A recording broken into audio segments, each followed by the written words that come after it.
Bismillahirrahmanirrahim. Assalamu alaikum. Our next lecture is of John Dryden, a 17th century great poet, novelist, dramatist, and many more. This writer, poet, and playwright was born in 9th August 1631 in England.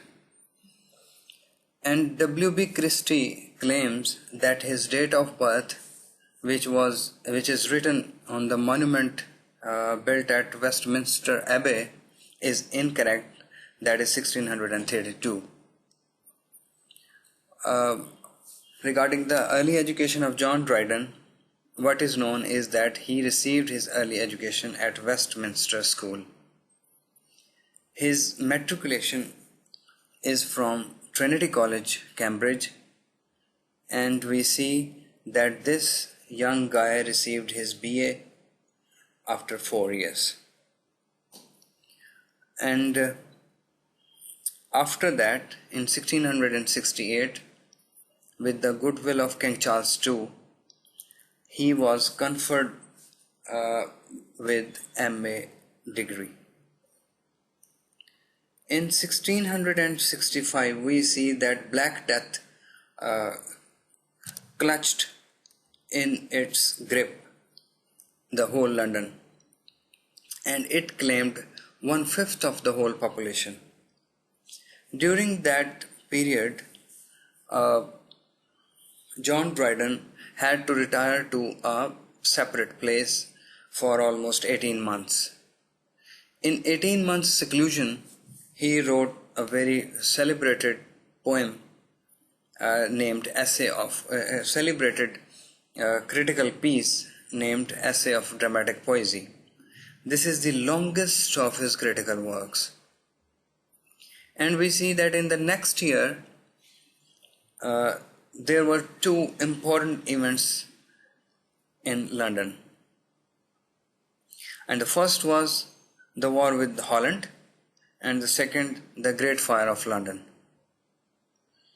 And we see that these two events were not missed by John Dryden, and he gave a spirited account, a spirited narrative in his Annus Mirabilis, written in 1667. In some books it was written in 1668. And we see that Dryden's most remarkable achievement was the mock heroic Mac Flecknoe. And if we discuss the personality of John Dryden, we find that he is the person who had a mastery, who had a skill in every field, almost every field.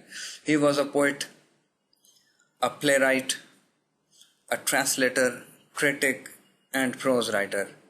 And David Nicholsmith says, in every kind of work, he excelled.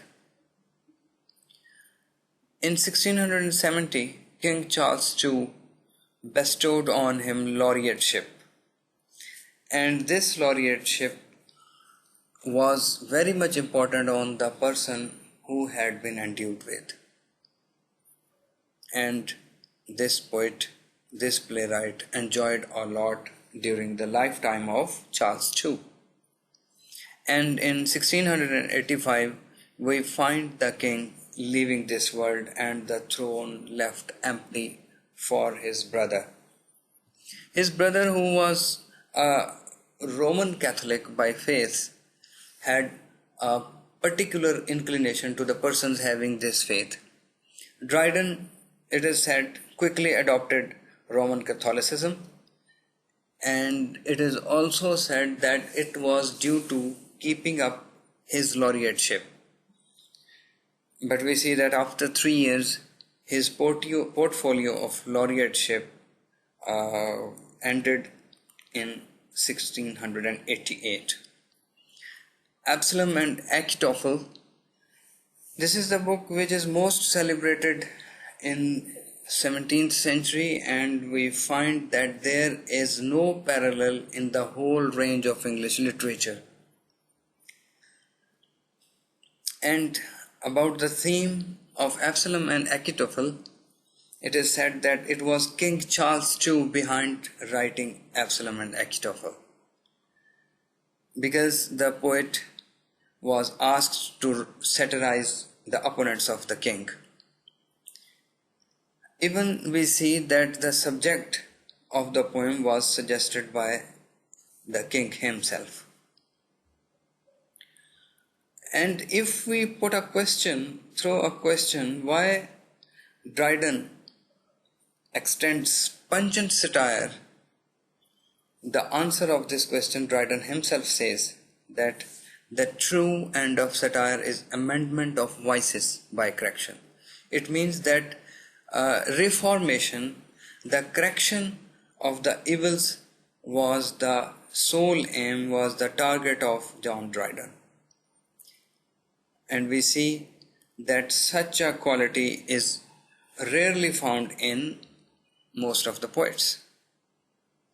Secondly, we see that the quality of the poets using allegory in writing poetry is very rarely found. And allegory was very much common in writing political poems in 17th century. And we see in Absalom and Achitophel that Dryden gave a satire a strange epic importance. And this great writer, when etched his name in literature, perhaps decided to leave this mortal world and left for eternal in 1700. Thank you very much. Okay. Thank you.